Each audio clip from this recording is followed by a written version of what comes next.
outside the country at the time. Instead, he returned to Russia. Knowing he'd likely be imprisoned or even killed if he continued his work. But he did it anyway because he believed so deeply in his country, in Russia. Reports of his death, if they're true, and I have no reason to believe they're not, Russian authorities are going to tell their own story.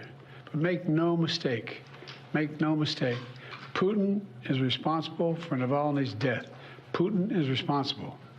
What has happened to Navalny is yet more proof of Putin's brutality. No one should be fooled, not in Russia, not at home, not anywhere in the world. Putin does not only target his citizens of other countries, as we've seen in what's going on in Ukraine right now, he also inflicts terrible crimes on his own people. And his people. This is a uniquely American problem, right? Nobody else in the world has the problem that we have right now. And my heart breaks, my thoughts and my prayers go out to the families and the victims here. But listen, I'm a member of Congress. I'm a legislator, right? I'm not a member of the clergy, and my job is not to just send thoughts and prayers. My job is to legislate and to try to solve problems. And that's why I've been pushing very hard to try to solve it. And that's why people should be pushing their members of Congress and others to join with us to do the same.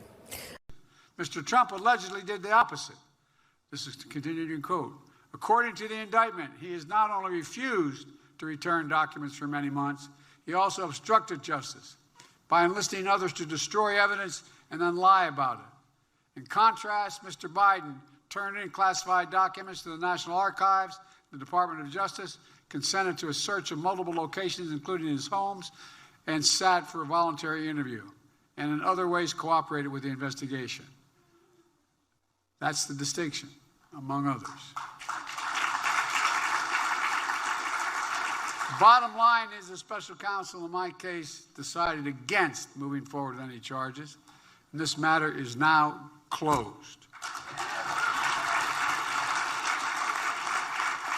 I'll continue to do what I've always done, stay focused on my job, like you do, my job of being president.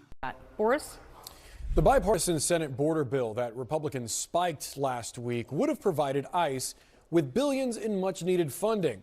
Without that money incoming, the agency has now drafted contingency plans in the face of a dire budget deficit to the tune of some $700 million. CNN has learned that the plan would require cuts to detention capacity and therefore imply the release of thousands of migrants currently in their custody.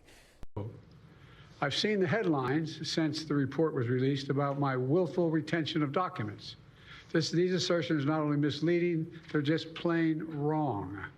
On page 215, if you had a chance, I know it's a thick document. On page 215, the report of the special counsel found the exact opposite. Here's what he wrote.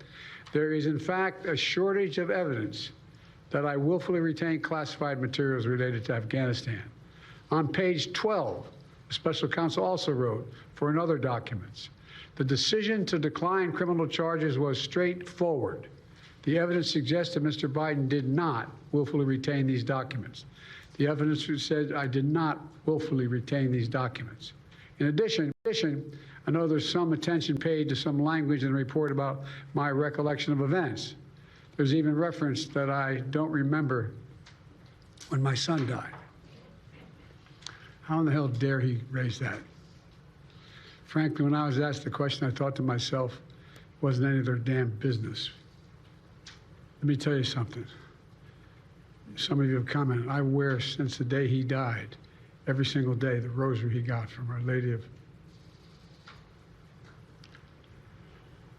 Every Memorial Day, we hold a service remembering him, attended by friends and family and the people who loved him.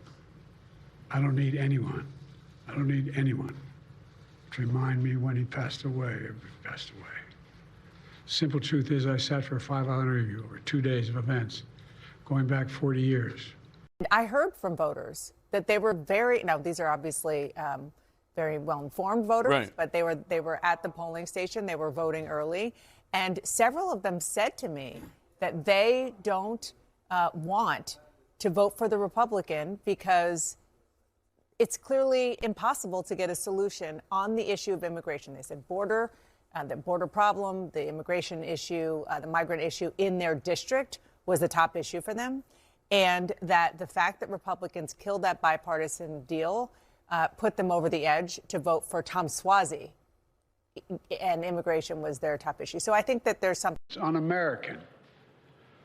When America gives its word, it means something. When we make a commitment, we keep it. And NATO is a sacred commitment. Donald Trump looks at this as if it's a burden. When he looks at NATO, he doesn't see the alliance that protects America and the world. He sees a protection racket. He doesn't understand that NATO is built on fundamental principles of freedom, security, and national sovereignty. Because for Trump, principles never matter. Everything is transactional. He doesn't understand that the sacred commitment we've given works for us as well. In fact, I would remind Trump and all those who would walk away from NATO, Article 5 has only been invoked once, just once in our NATO history, and it was done to stand with America after we were attacked on 9/11.